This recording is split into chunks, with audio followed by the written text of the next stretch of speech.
Hello guys welcome to my YouTube channel HS creation.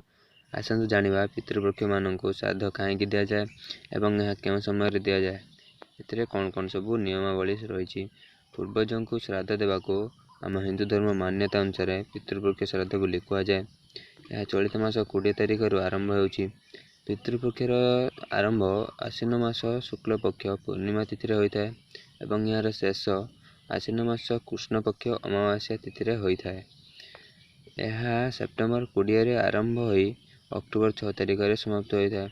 आसतु जानिबा एथिरे कौन कौन सब नियमावली जाए। नियमावली गुड़िक जाना पूर्व जदि आप आम चैनल को नुआ आसछन्ति तेबे चैनल को सब्सक्राइब कर दिंतु और तले थिबा घंटी बटन टी को दबाई दिंतु।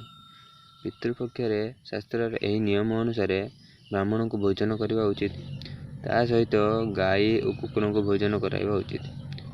पितृपक्ष भोजन प्रस्तुत करने समय लुहा बासन प्रयोग करने उचित नुहे। जदि आप लुहा बासन खाद्य प्रस्तुत करने द्वारा निज मध्य शत्रुता बढ़ी है। पितृपक्ष शरीर में तेल मालिश करने उचित नुहे। ता सहित श्राद्ध दिन श्राद्ध न पड़ा पूर्व पान खाइबा उचित नुहे। पितृपक्ष क्या अनादर करने उचित नुहे।